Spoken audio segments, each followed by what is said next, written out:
안녕하세요. 저는 내년 봄 결혼을 앞두고 있는 30대 예비 신부입니다. 결혼을 앞두고 괜히 싱숭생숭한 마음이 드는 건 비단 저뿐만이 아니겠죠. 저도 이제는 적은 나이가 아니라 더 이상 어리숙하지는 않다 생각하는데도 인생에 있어서 가장 중요한 결혼이라는 큰일 앞에서는 저도 고민이 많아지는 것 같아요. 사실 제가 결혼 준비를 했던 게 이번이 처음이 아니었거든요. 한번 파혼의 아픔을 겪어서 그런지 괜히 더 마음이 복잡하기도 합니다. 그래서 결혼 전 마지막 마무리를 하고자 하는 마음에 이렇게 익명을 빌려 사연을 보내게 되었습니다. 저와 처음 결혼을 약속했던 전 남자친구는 정말 희생적이라 생각할 만큼 제게 모든 걸 맞춰주고 무한한 애정을 쏟던 사람이었습니다. 저는 의대를 나와 종합병원에서 전문의 과정을 밟고 있던 의사였고 남자친구는 직장 생활하는 평범한 회사원이었어요. 그렇다고 알고 지내던 사이도 아니었고 우연히 카페에서 만나 시작된 인연이었죠. 비슷한 일을 하는 것도 비슷한 환경에서 자란 것도 없이 공통점이라고는 없었지만 그런 다른 부분들은 모두 남자친구의 사랑으로 채워질 수 있었습니다. 외동딸로서 집에서 사랑 많이 받고 자랐다 싶었던 저도 그 정도의 큰 사랑은 받아보지 못했다 싶을 수준이었죠. 너무 잘하는 남자친구의 모습에 주변 사람들 모두 제가 공주 대접을 받는다며 부러워들 했습니다. 늘 시간에 쫓기는 제 스케줄에 맞춰 데이트를 잡고 제가 병원에서 밤을 보내는 날이면 손수 만든 저녁 식사를 챙겨주던 다정한 사람이었어요. 3년 동안 연애를 하면서 매번 저를 챙기러 병원에 오가는 남자친구 덕분에 병원 식구들도 제 남자친구를 모르는 사람이 없을 정도였어요. 자기도 회사 다니면서 힘들 텐데 여자친구 챙겨주는 게 쉬운 일이 아닐 텐데도 늘 제가 더 힘들 거라며 자기 힘든 일은 티내지도 않고 저를 지켜주던 고마운 사람이었습니다. 제가 누구를 만난다고 해도 이 사람보다 잘해주는 남자는 다시는 없을 것 같았어요. 마치 드라마에서만 보던 완벽한 남자친구 같았죠. 물론 하는 일도 다르고 가정 환경도 다르다 보니 서로 이해하는 부분들보다는 이해하는 부분들이 많았지만 그런 차이점들은 저희에게 전혀 문제가 되지 않았어요. 무슨 어려움이 있더라도 지금처럼 사랑으로 충분히 커버할 수 있을 거라 생각했습니다. 남들은 의사인 제가 왜 가난한 회사원을 만나는지 의아해했지만 저한테 의사는 직업일 뿐이었고 남자친구의 경제력이나 직업은 전혀 문제가 되지 않았어요. 하지만 저희 부모님께서는 가난한 남자친구의 사정을 염려하시더라고요. 네가 아무나 만나고 결혼하겠다고 하진 않겠지만 그래도 연애랑 결혼은 다른 얘기인데 좀 신중해야 하지 않겠니? 경제력은 문제가 안 될지 몰라도 살아온 환경이 다른 건 극복하기 어려운 거야. 몇십 년 동안 다른 걸 먹고 다른 걸 보고 살던 사람들이 앞으로 남은 평생을 같이 하려면 그 간극을 메우기 얼마나 힘들겠니? 네가 지금은 서로 좋은 것만 봐서 모르겠지만 결혼은 쉬운 일이 아니야. 그래서 엄마는 네가 그냥 비슷한 사람을 만나서 걱정 없이 결혼했으면 좋겠어. 부모님이 걱정하시는 말씀을 저도 이해하지 못하진 않았지만 그때는 솔직히 부모님의 그런 염려보다는 제 사랑이 더 크다고 느껴졌었어요. 저희 부모님이 옛날 분들이시라 괜히 그 사람의 집안 사정이나 환경을 걱정하시는 거라 생각했어요. 그리고 그런 제 생각처럼 부모님께서도 남자친구를 직접 만나보시고는 마음을 바꾸셨습니다. 예의 바르고 단정한 남자친구는 원래 어른들께 인기가 많은 스타일이었습니다. 길 가다가도 어려운 사람을 지나치지 못하고 도움을 주고 싶어하는 사람이라 분명 저희 부모님도 좋아하실 거라 생각했어요. 아니나 다를까 부모님도 남자친구를 무척 마음에 들어 하셨습니다. 가난한 집안 환경이 유일한 흠이라고 하실 정도로 남자친구의 사정 말고는 다 괜찮다고 하시더라고요. 그러게 네 말처럼 괜찮은 청년 같구나. 대화의 깊이도 있고 사람이 다정하고 마음 씀씀이가 좋은 게 보이네. 네가 왜 결혼하고 싶어하는지 알겠어. 거봐, 내가 준혁씨 좋은 사람이라고 말했잖아요. 집안 환경이야 그 사람이 어쩔 수 있는 것도 아니고 나는 우리가 충분히 서로 맞춰갈 수 있다고 생각해요. 지금도 나한테 다 맞춰주는 사람인데 결혼해서는 어떠겠어. 부모님도 저를 계속 신경 쓰고 옆에서 챙겨주는 남자친구를 보며 결국 결혼에 허락해 주셨어요. 그리고 그 후로 저도 예비 시어머니를 뵙게 되었습니다. 사실 어머님이 저를 진작 보고 싶어 하신다는 얘기를 들어왔지만 그 전까지는 결혼 얘기가 확정이 되지 않아서 부담스러운 마음에 약속 자리를 거절하곤 했었습니다. 그래서 결혼 얘기가 나와서야 어머님을 뵙게 되었죠.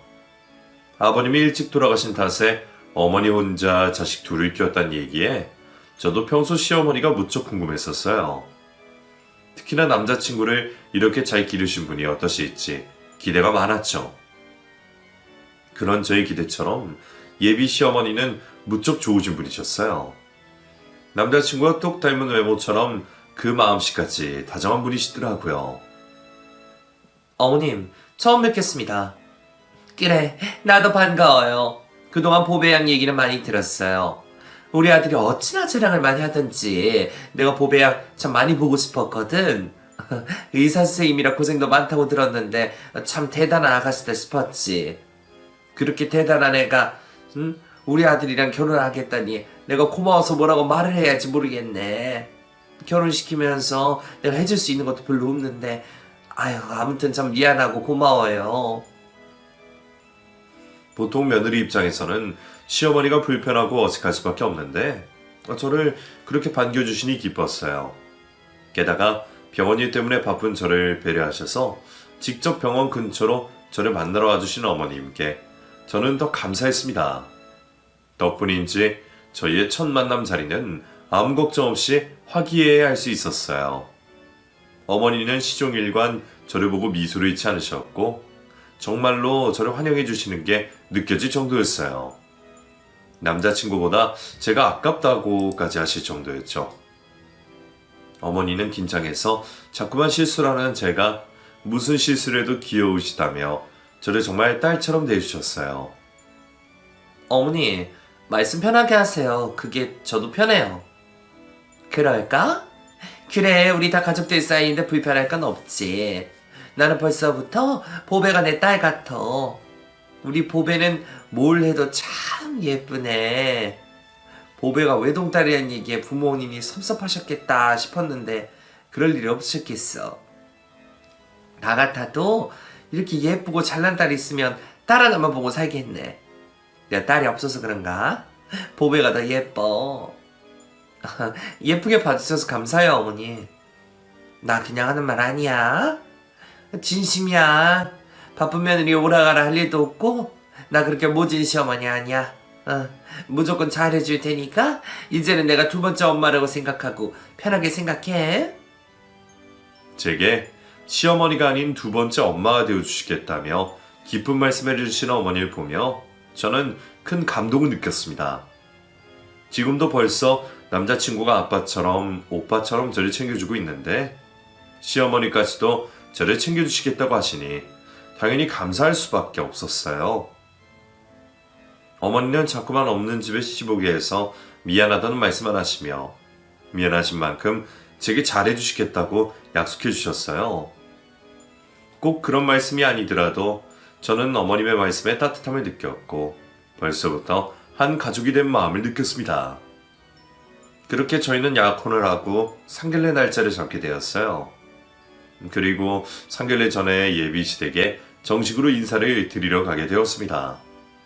몇 번 어머님을 만나 첫 인사 자리는 아니었지만 집으로 찾아뵙는 건 처음인데다가 이제는 시아주버님 되실 분과 예비 형님까지 뵙는 자리이다 보니 앞으로 한 가족이 될 사람들에게 잘 보이고 싶은 마음에 더욱 긴장이 되고 걱정이 되기도 했습니다.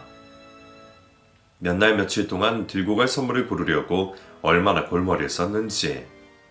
제가 그런 쪽으로 센스가 없다 보니 괜히 바쁘신 엄마까지 귀찮게 해드렸네요. 그래도 덕분에 마음에 드는 선물을 골랐던 저는 잔뜩 들고 간 선물들이 만족스럽기를 바라며 남자친구와 함께 예비시댁으로 향했습니다. 일찍이 독립을 해서 자취를 하고 있던 남자친구가 저를 태워 예비시댁으로 향하는 동안 저는 떨리는 마음을 도저히 주체하지 못했어요. 나 오늘 괜찮아 보여? 화장은 어때? 예쁘다니까 왜 자꾸 물어봐. 그냥 미용실이라도 들렀다 갈 걸 그랬나? 평소에 안 하던 화장하려니까 정말 손에 안 익더라. 진짜 안 이상해? 그냥 준혁씨 눈에만 예쁜 거 아니야? 안 이상한데? 뭐 내 눈에 항상 예쁘지만 오늘 정말 예뻐. 그리고 뭘 그렇게 걱정해. 어차피 우리 엄마는 자기가 무슨 꼴을 하고 와도 좋아하실 텐데 걔나 걱정하지 마. 남자친구의 얘기를 들어도 긴장을 쉽게 풀리지 않더라고요. 그렇게 예비 시댁이 도착을 하니 주말이라 그런지 길에 차가 너무나 많았습니다. 예비 시댁이 아파트 단지가 아니라 주택가에 위치한 빌라이다 보니 근처에 주차할 곳이 많지 않다고 하더라고요. 안 되겠다. 나 주차할 자리 찾아야 할 것 같은데? 내가 차 대고 올 테니까 자기 먼저 올라가 있을래? 나 혼자? 왜? 불편해? 불편하면 같이 올라가도 되고. 근데 멀리 가야 할지도 모르니까 자기는 여기서 기다리는 게 좋겠어. 한참 걸어야 할지도 모르거든. 미안해. 우리 집이 이래서. 아니야. 그럼 그냥 나 먼저 올라갈게. 천천히 주차하고 와. 혼자 예비시댁으로 올라가려니 불편했던 게 사실이었지만 부모님 집에 주차할 자리도 제대로 없다며 저를 보고 민망해하는 남자친구의 반응에 저는 애써 불편한 마음을 숨길 수밖에 없었습니다. 기다리겠다고 하면 더 미안해할 게 뻔한 남자친구를 떠올리며 저는 혼자 올라가겠다고 했죠. 그렇게 남자친구는 주차할 자리를 찾아 떠났고 저는 빌라 건물로 올라가게 되었습니다. 엘리베이터 없는 6층짜리 작은 빌라에 제일 높은 6층 집을 찾아 저는 구두 신은 발을 조심스럽게 걸어 올라가고 있었어요. 그런데 4층에서부터 무슨 소리가 들리더라고요. 너 진짜 이따위로 할 거야? 누가 누군가에게 화를 내고 소리를 지르는 듯한 소리에 저는 조용한 걸음을 더욱 조심스러워할 수밖에 없었습니다. 빌라라서 그런 건지 문이라도 열고 있는 건지 쩌렁쩌렁한 소리에 대체 누가 이렇게 큰 소리 내나 싶어 괜히 겁을 먹을 정도였어요. 그런데 6층으로 가까이 올라갔더니 그 소리가 다름 아닌 저희 예비시댁에서 나는 소리라는 걸 알게 되었습니다. 음식 준비 중이시라 환기 때문인지 현관문을 살짝 열어두셨더라고요. 그 집 안에서 새어나오는 고함 소리에 저는 걸음을 멈춰 세울 수밖에 없었습니다. 내가 오늘 중요한 날이라고 제대로 하라고 했어? 안 했어? 실수하지 말라고 몇 번을 말했어 내가. 너는 대체 뭐 하나냐 마음에 들게 하는 게 없니? 이거 이따위로 해서 어떻게 할 거야 진짜? 죄송해요 어머니. 제발요. 제가 잘못했어요. 한바탕 난리가 난 듯한 말소리에 저는 자연스럽게 열린 문틈 사이로 집안을 들여다볼 수밖에 없었습니다. 인사를 드리러 가는 자리에 예비시댁 문틈을 엿보는 게 예의가 아니라는 걸 알면서도 그 소리 듣고도 덥석 문을 두드릴 수 없겠더라고요. 어쩔 수 없이 도둑처럼 집안 풍경을 엿보던 저는 너무나 충격적인 모습에 놀랄 수밖에 없었습니다.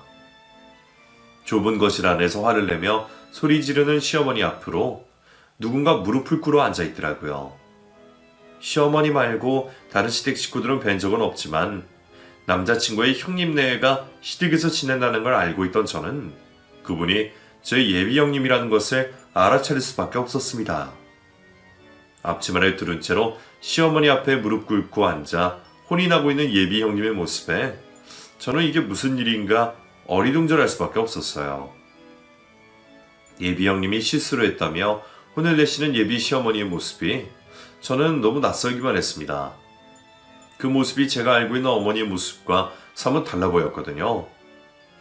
제게는 너무나 다정하시고 인품 넘치시던 어머니께서 그렇게나 화를 내시는 것이 믿어지지도 않았지만 재벌들 갑질 뉴스에서나 보던 것처럼 사람을 무릎 꿇리고 계신 모습이 무엇보다 놀라웠어요. 예비 형님께서 대체 무슨 큰 실수를 했기에 어머니가 이렇게 화를 내시는지 몰라도 그 모습이 마치 대역죄인이라도 된 것 같아 보였습니다. 음식해야 할 내가 얼굴에 뭘 찍어 바른 거야? 집에 손님이 오는데 왜 네가 단장을 하고 난리야? 너는 네가 우리 집 식구라 되는 줄 알고 이러는 거니? 네가 뭔가 착각하나 본데 너는 우리 집 식모일 뿐이야. 식모는 일이나 잘하면 그만이라고. 놀란 것도 잠시. 순간 저는 제 귀로 들은 말을 의심할 수밖에 없었습니다. 며느리에게 식모라느니 식구가 아니라느니 하는 말을 하시다니. 어머니가 그런 말을 하신다는 게 저는 너무 놀라 말문이 막혔습니다. 제가 시어머니를 아직 잘 아는 건 아니지만 제게 그동안 보여주신 모습들로는 그런 모습은 전혀 상상도 할 수 없었거든요. 어떻게 사람에게, 그것도 며느리에게 그런 말씀을 하시는지 앞뒤 사정을 모르고 듣더라도 너무하다 싶을 수밖에 없었죠. 그 생각이 저 혼자만의 생각이 아니었던 건지 언제부터 계셨는지 모를 옆집 이웃마저 저와 같은 마음이시더라고요. 아우, 그 집 또 난리네. 아주 조용하게 지나가는 날이 없어. 혹시 이런 일이 자주 있나요? 자주뿐이야. 거의 매일 그러지. 저 집 며느리 내가 봐도 불쌍해 죽겠어. 착하고 야무진 며느리 나무랄 데가 어디 있다고 매번 타박을 하는지. 진짜 너무하다 싶지. 오죽하면 몇 번은 내가 말린 적도 있다니까. 그때마다 남의 집일에 관여하지 말라고 얼마나 성질을 부리는지. 몇 번 그러고 나서 나도 그냥 가만히 있는 거야. 하여간 이 집 아줌마 성격만 드서고 못돼가지고 동네 사람들도 두 손 두 배 다 들었을걸? 남도 아니고 며느리한테 저런 거 보면 말 다 있지 뭐. 제가 이 집에 새로 들어올 며느리라는 걸 아시는지 몰라도 가감없이 그런 얘기를 해주시는 옆집 아주머니의 말씀에 저는 깜짝 놀랄 수밖에 없었습니다. 이런 일이 처음도 아니고 지겨울 만큼 여러 번이었다니. 대체 제가 알던 어머니의 이런 어머니의 모습 중 어떤 모습이 진짜일지 의심이 들기 시작했어요. 솔직히 심정으로는 당장이라도 그 자리에 뒤돌아 나가고 싶었지만 혹시나 내가 모르는 다른 사정이 있을까 싶은 생각에 저는 결국 조금 더 시댁을 알아볼 수밖에 없었습니다. 제 결혼이 결린 일이었기에 몰래 엿듣고 주워듣는 것보다는 직접 제 눈으로 확인을 해야겠다 싶었거든요. 그래서 저는 아무것도 보고 듣지 못한 것처럼 티를 내지 않고 현관문을 두드리며 안으로 들어갔습니다. 제가 들어오는 소리에 놀란 시어머니가 금세 형님을 주방으로 보내시며 아무렇지 않은 척을 하셨죠. 어머니, 저 왔어요. 어머, 길이 막혀서 늦는다더니 도착했구나? 네, 준혁씨가 지름길로 왔어요. 준혁씨는 주차한다고 저 먼저 올라가라고 하기에 저 혼자 먼저 왔어요, 어머니. 괜히 약속 시간보다 일찍 와서 불편하실까요? 무슨 소리, 우리 아가는 언제 와도 환영이지. 그래, 추운데 밖에 안 입고 올라오길 잘했다.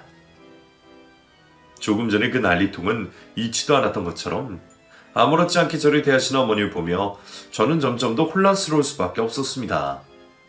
심지어 어머니는 제가 6층 높이를 걸어 올라오느라 힘들었겠다며 저를 소파에 앉히고 제 다리까지 주물러 주시더라고요. 근데 여기가 엘리베이터가 없어서 불편했지. 어휴, 내가 정말 속상하다. 하루 종일 돌아다니면서 환자 보느라 고생하는 애가 쉬는 날 6층 계단에 그냥 올라왔으니 이건 미안해서 어떡하니. 내가 다리를 좀 주물러 주마.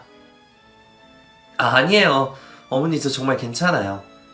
아니야. 내가 처음부터 꼭 한번 이렇게 해주고 싶었어. 네가 매일 얼마나 고생이 많니. 따뜻한 손길로 제 다리를 만져주시는 어머니의 모습은 정말 다정해 보였었어요. 저를 위해 걱정해 주시고 챙겨주시고 이런 모습들이 여태 제가 보던 시어머니 모습이었기에 저는 좀 전의 일이 더욱 혼란스러울 수밖에 없었습니다. 사람이 연기를 해도 이렇게 잘할 수는 없을 것 같은데 말이에요. 그래서 저는 우선 조금 더 상황을 지켜보며 분위기를 파악해보려 했습니다. 그리고 예비 형님의 모습을 더욱 유심히 지켜볼 수밖에 없었죠. 저를 위해 식사를 준비하시는지 주방에서 혼자 바빠 보이는 형님의 뒷모습에 저는 아까의 모습이 떠올라 자꾸 신경이 쓰였어요. 대체 뭐 때문에 그렇게 혼이 나셔야 했을지 혹시 나 때문은 아닐까 싶어 괜히 죄송스럽기도 했습니다. 애초에 제가 온다고 형님께서 식사 준비를 하시는 걸 보니 괜히 집으로 인사를 드리러 왔나 싶기도 하더라고요. 이럴 줄 알았으면 그냥 밖에서 외식하며 제가 식사나 대접할 것을.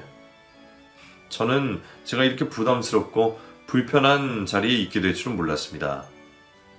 하지만 그런 모습이 이상인 건지 뒤늦게 올라온 남자친구나 예비 아주버니까지도 주방에 계시는 형님을 신경 쓰지 않더라고요. 괜히 눈치 보였던 제가 그런 형님을 도우려다가 괜히 시어머니께 붙들리기만 했죠. 제가 형님을 좀 도와드려야 하지 않을까요? 형님 혼자 하시는 게 죄송해서요. 너는 손님으로 하는데 뭐 그런 걸 신경 쓰니? 그럴 것도 없다. 그리고 어차피 이제 다 했어. 국만 뜨면 식사 준비 끝나니까 마음 쓰지 마라. 그래도 저 때문에 괜히 고생하시는 것 같은데. 아니야, 쟤는 별로 한 것도 없어. 음식 준비는 내가 다 해놨는데 뭘. 그렇지 큰애야? 예? 예, 다 됐어요 어머니. 이제 상 차릴게요. 제가 몇 마디 더 거들었다가는 괜히 더 분위기가 이상해질까 싶은 생각에 저는 이도저도 못하고 불편한 마음을 애써 숨길 수밖에 없었습니다. 다행히 금방 식사 자리가 준비되었고 저희는 좁은 거실에 밥상을 펴놓고 다른 식구들과 둘러앉아 식사를 하게 되었어요. 아가 미안하다. 자식이 불편하지. 예쁜 옷 입고 왔는데 구겨지는 건 아닌지 모르겠구나. 아니에요. 저는 괜찮아요 어머니. 아휴, 집이 좁아서 식탁 들 곳이 없어서 우린 이렇게 먹어. 그래도 너 온다고 아가 좋아하는 거 많이 차렸으니까 이것저것 먹어봐라. 자, 그럼 얼른 식사하자. 밥상 위에는 제가 좋아하는 음식들로 가득이었지만 불편한 식사 자리에 저는 도통 어디에 손을 뻗어야 할지 알 수 없었습니다. 새로 식구될 사람들과 밥을 먹고 처음 방문하는 시댁에서 식사가 불편할 만도 했지만 그런 게 문제가 아니었어요. 익숙하지 않은 좌식 밥상과 좁은 거실은 신경도 쓰지 않을 정도로 전혀 불편하지 않았지만 다른 식구들이 다들 식사를 시작했는데도 제대로 밥 한 술 뜨지 못한 형님을 보는 것이 너무 괴로웠습니다. 다른 식구들이 식사를 하는 동안 형님은 혼자 무척 바빠 보이셨습니다. 상에 앉자마자 다시 일어나 아주버님이 들이물을 떠오셔야 했고 두 번째로 다시 앉았을 때는 어머니가 시키셔서 며칠 전 새로 담근 열무김치를 가져오셔야 했어요. 그리고 겨우 드시려나 할 때는 벌써 밥을 절반쯤 먹은 애비 아주버님이 국을 달라 하시더라고요. 여보, 나 국 좀 더 줘. 건더기 많이. 너는 한 번 일할 때 좀 그득부지. 뭐 그런 걸 아낀다고 조금 더 써? 손님까지 왔는데 아끼지 말고 내놓지 그랬니? 죄송해요 어머니. 어머니도 국 더 드릴까요? 나는 됐고 새약 하나 좀 더 챙겨줘라. 아니요, 저는 괜찮아요. 저는 충분히 많아요. 그러게 새약 하나는 왜 이렇게 못 먹니? 밥이 그대로 있네. 왜 음식들이 입에 안 맞니? 아니요, 음식은 다 맛있어요. 잘 먹고 있어요. 근데 형님도 좀 편히 드시면 좋을 텐데. 저는 신경 쓰지 말고 많이 드세요. 그래, 네가 얘까지 신경 쓸 거 없어. 얘는 우리 식구인데 알아서 하는 거고 너 손님이잖니. 그래도 다 같이 식사하시는 게 좋을 것 같은데. 형님이 바쁘시니까 좀 불편해서요. 저는 정말 괜찮아요. 안 그래도 음식하면서 자꾸 주워 먹었더니 배가 안 고프네요. 손님이 많이 드셔야죠. 혹시 입에 맛있는 거 있으시면 더 가져올게요. 그래, 애는 괜찮다잖아. 시어가 너나 얼른 많이 먹어라. 안 그래도 큰일아는 너무 말랐어. 큰일할수록 든든히 잘 먹어야지 않겠니? 큰애야, 국도 오는 김에 갈비도 좀 더 가져와라. 손님인 저는 그 광경이 너무 불편한데 다른 식구들은 아무렇지 않은지 저를 뺀 나머지는 다들 형님이 식사를 하시는지 못하시는지 관심도 없어 보였습니다. 남편 되시는 예비 아주버님도 그렇고 심지어 제 남자친구까지도 자기 밥 먹기 바쁘더라고요. 평소 데이트를 할 때는 제가 먹는 것만 챙기느라 정작 자기는 잘 먹지 못하던 남자친구가 그렇게 밥을 잘 먹는 걸 저는 처음 봤어요. 평소 밖에서는 먼저 먹고 싶다고 하는 것도 없고 메뉴 선택도 제 위주로 맞춰주기에 식탐이라고는 없는 줄 알았더니 자기 집이라서 그런지 눈치도 안 보고 참 잘 먹더라고요. 그래도 평소 다정했던 남자친구는 자기 형수님을 신경 쓸 줄 알았더니 자기 먹기 바쁜 그 모습에 저는 처음으로 남자친구에게 실망을 느꼈습니다. 그 집 식구들 중 누구도 남의 집 귀한 딸의 며느리 아니를 걱정하는 듯한 사람은 없어 보여 괜히 위화감이 들더라고요. 어머니도 아까처럼 화를 내시지 않는 걸 보면 나름 제 앞에서 조심하고 참으시는 것 같은데 그럼에도 불구하고 며느리를 부리는 게 어색하지 않으신 걸 보니 그것만 보고도 평소 예비 형님이 당하셨을 시집살이들이 훤히 보이는 듯 했습니다. 그러다 형님의 손을 보게 된 저는 정말 깜짝 놀랐어요. 어머 형님, 손이 왜 이러세요? 안 아프세요? 아 이거 그냥 습진이에요. 괜찮아요, 안 아파요. 아니요, 이 정도면 많이 아프고 불편하셨을 것 같은데 병원은 다니세요? 그걸로 무슨 병원이야. 그냥 막 약 좀 바르고 하면 낫는 거지. 살림하는 여자들 중에서는 안 그런 사람도 있니? 걔만 그런 게 아니라 나도 손이고 발이고 다 그 모양이야. 우리 세아가는 병원 일만 해서 잘 모르겠지? 그래도 형님은 너무 심하신 것 같은데요? 이 정도면 병원에서 스테로이드 처방까지 받아야 해요. 원래 습진이 한번 생기면 잘 안 없어지는 건데 그러지 말고 저희 병원으로 오세요. 제가 받으리라고 말해 놓을게요. 정말 괜찮아요. 어머니 말씀대로 그냥 약 바르면 되는데. 제가 해드리고 싶어서 그래요. 저희 결혼하면 이제 다 한 식구로 지내야 하는데 이렇게 가까워지면 더 좋잖아요. 그쵸 어머니? 어머니도 며느리들이랑 가까워지면 좋으시겠죠? 그거야 그렇지만 그래도 너 바쁜데 괜히 다른 식구들까지 챙길 겨를이 되겠니? 그냥 병원에 말 한마디 해놓는 건데요 뭘. 다른 분들도 어디 불편한 거 있으시면 저한테 말씀하세요. 그럼 형님은 이번에 저희 병원 오세요. 빠르면 빠를수록 좋은데 주말 지나고 월요일에 바로 오시는 건 어떠세요? 형님의 손이 엉망인 건 진짜였지만 사실 제가 굳이 병원으로 모시려고 했던 건 다른 생각이 있어서였습니다. 그날의 식사 자리에서 보고 느낀 게 많았던 제가 예비 형님께 직접 시댁 얘기를 들어보고 싶었거든요. 그런 분위기에서 따로 만나고 싶다고 하는 것보다 의사인 제 직업을 이용해 자연스럽게 만나뵈면 좋을 거라 생각했어요.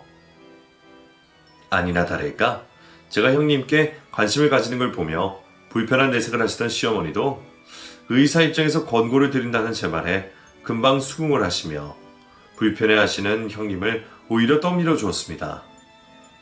덕분에 저는 며칠 뒤 예비 형님을 다시 만날 수 있게 되었죠.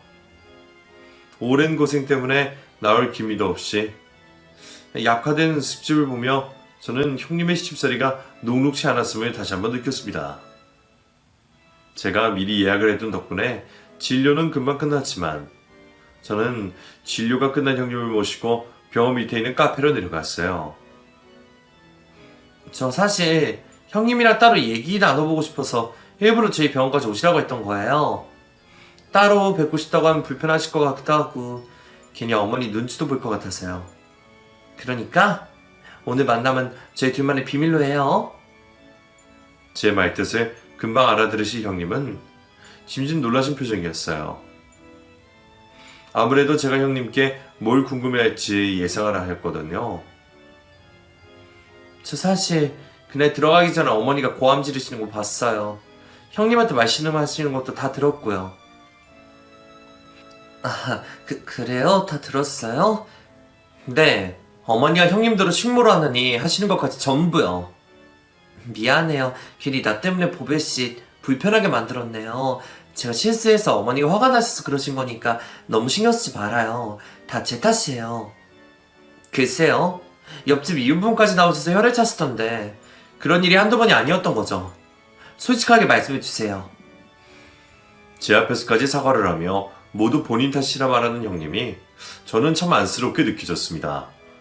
순하고 착하신 분이 왜 그런 취급을 당하셔야 하는지 이해가 되지 않더라고요. 처음에는 입을 열지 않으려 하시던 형님께서도 계속된 저의 물음에 결국 얘기를 털어놓으셨어요. 사실 어머니가 저를 예뻐하진 않으세요. 고아에 가진 것 없이 시집와서 돈도 안 벌고 살림만 하고 있으니까요. 그럼 살림이라도 잘해야 할 텐데 제가 부모님 없어 배운 게 없으니 어머니가 불만이 많으실 만도 하시죠. 그렇다고 사람을 그렇게 취급하면 되나요? 그건 그래요. 나도 가끔은 너무하시다 싶지만 내 처지가 그런 걸 어쩌겠어요. 나는 뭐 그냥 그런 게 익숙하고 참을만 한데 보배 씨가 보기에는 많이 놀랐겠어요. 그래도 어머니가 보배 씨한테는 안 그러실 거예요. 나랑 달리 보배 씨는 귀한 사람이잖아요. 어머니가 보배 씨랑 도련님 만나는 얘기 들으시고 정말 좋아하셨어요. 이제야 집안 이렇게 며느리 들어온다고 참 기뻐하시더라고요. 제가 결혼하겠다고 했을 때랑은 천지 차이였죠. 섭섭하지 않았다고 하면 거짓말이지만 아무리 똑같은 며느리라 그래도 보배 씨랑 나랑은 다르니까 이해해요, 저도. 부모님이 일찍 돌아가셔서 의지할 친정도 식구도 없다는 형님은 그런 이유로 너무 모진 시집살이를 당하셨던 듯 했습니다. 제가 잠시 봤던 시어머니의 행동들이 일상이다시피 했었는지 형님은 이미 그런 일들에 내성이 생긴 듯 더 이상 크게 상처를 받지도 않으시는 듯 했어요. 지켜만 봤던 제3자인 저도 그 광경에 트라우마가 생길 정도였는데 그동안 사람이 얼마나 시달리고 당했으면 그런 행패가 아무렇지 않을 수가 있나 싶더라고요. 그런 형님의 얘기를 듣게 된 저는 예비 형님을 향한 안타까움과 동정, 그리고 그런 지방과 엮이게 된 제 신세에 대해 마음이 복잡해졌습니다. 그렇게 형님 되실 분께 모든 이야기를 듣게 된 저는 혼자 생각을 정리해 갔습니다. 내가 과연 그런 집에 시집을 가서 버틸 수 있을지, 형님 말씀처럼 어머니가 나한테는 안 그러실 테니 참아야 할지, 제가 어떤 행동을 취해야 맞는 건지 결정하기 어렵더라고요. 시어머니를 생각하면 괜히 제 발로 그런 집에 시집을 가는 게 바보 같은 행동이겠지만 남자친구만 생각하면 쉽게 파혼을 생각할 수는 없었습니다. 그렇게 한참 고민하던 저는 어떤 결정을 내리던 결혼 문제는 저 혼자 생각할 일이 아니다 싶은 생각에 결국 남자친구에게 이 일을 꺼내기로 했습니다. 자기 집안 일이기에 어떻게 받아들일지 걱정하던 저는 조심스럽게 형님의 시집살이에 대한 이야기를 꺼냈습니다. 사실 그때까지만 해도 저는 시댁에서 독립해서 따로 사는 남자친구가 평소 자기 형수님의 사정을 잘 알고 있지는 못했을 거라 생각했어요.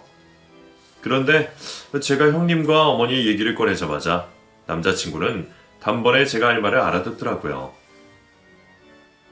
나 솔직히 저번에 좀 놀랐어. 나는 어머니가 나를 딸처럼 대해주시겠다고 하셔서 굉장히 다정하고 따뜻한 분이실 거라 생각했는데 형님께 하던 행동들은 내가 알던 어머니랑 너무 다른 것 같더라. 그게 사실 영수는 엄마 좀 그래. 원래 엄마가 형이 결혼할 때 굉장히 반대를 많이 하셨거든. 형이 지금은 별 볼 일 없지만 그래도 좋은 대학 나와서 고시 준비까지 했던 사람인데 고졸의 고아인 형수를 데려오니까 싫으셨겠지? 가뜩이나 고생 많이 하시고 자식들 키우신 분이셔서 엄마가 며느리 욕심이 꽤 있으셨거든. 근데 그때는 형이 엄마 속도 모르고 고집을 많이 부렸어. 끝까지 결혼하겠다고 엄마는 참 많이 싸웠거든. 그것 때문에 엄마는 형수를 더 싫어하게 되고 좀 복잡한 사정이야. 게다가 오래 같이 살기도 했고 편해서 그런 것도 더 있겠지. 그렇다고 이렇게 며느리한테 식모라느니 식구가 아니라느니 주제 파악을 하라느니 그런 말씀을 하셔. 나도 시집살이 얘기 안 들어본 건 아니지만 그런 건 드라마에서도 못 본 것 같아. 진혁 씨 말대로 오래 같이 지내신 거면 더 이해해주고 보듬어 주셔야지. 자기 며느리 식모라고 부르시는 게 이해가 돼? 엄마가 가끔 말이 좀 심하실 때가 있기는 해. 특히 형수한테는 화를 안 참는 편이라서. 그래도 자기는 걱정할 거 없어. 형수랑 자긴 다르잖아. 우리 엄마가 설마 의사 며느리한테 화를 내시겠어? 지금도 자기한테 하는 거 보면 알만하잖아. 남자친구가 그동안 시집살이를 당하던 형님의 사정을 전부 알고 있었다는 것도 놀라웠지만 그런 형님과 제 급을 나누며 얘기를 하는 것에 큰 충격을 받았습니다.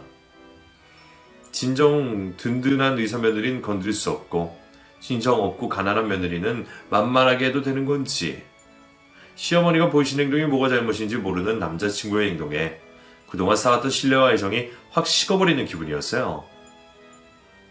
엄마도 형수한테 뭐가 화가 나셔서 그러셨을 거야. 내가 봐도 형수가 손이 느리고 가끔 사람 답답하게 하는 게 있거든. 근데 자기는 눈치도 빠르고 똑똑하잖아. 그럼 준혁 씨 말은 내가 의사 며느리가 아니고 형님이랑 똑같이 고아에 살림하는 며느리면 식모 소리 들어도 된다는 말이야? 무슨 말을 또 그렇게 해.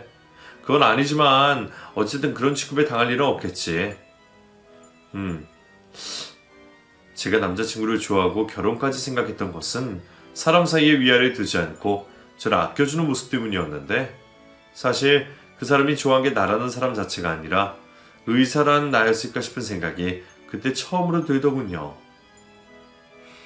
그동안 내가 알던 남자친구가 이 사람이 맞는 건지 저는 충격을 넘어 공포스럽기까지 했습니다. 나는 그동안 준혁 씨나 준혁 씨 어머니가 사람들 마음 많이 이해하고 너른 마음을 가지고 있는 따뜻한 사람들일 거라 생각했어. 가난한 집안 환경이 흠이 아니라 그래서 더 어려운 사람들 사정을 잘 이해할 거라 생각했어. 나는 어머니가 나 처음 보자마자 해주셨던 말씀이 다 진심인 줄 알았다고. 근데 그 말들이 전부 내가 아니라 내 명함을 보고 했던 말이라는 거네? 근데 준혁 씨는 그게 뭐가 문제인지 모르겠어? 이런 말하는 준혁 씨, 나 정말 낯설다.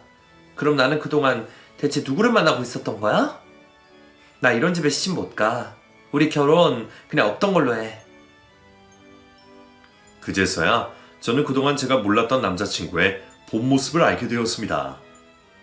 결혼까지 생각했던 사람이 내가 생각한 사람과 전혀 달랐다는 것은 말로 표현하기 힘들 정도의 공포였습니다. 그동안 내가 연애하고 사랑했던 사람의 존재 자체가 사라진 기분이었죠. 결국 저는 억울함과 괴로운 마음에 오열을 하며 그 자리에서 남자친구에게 파혼을 통보하게 되었습니다.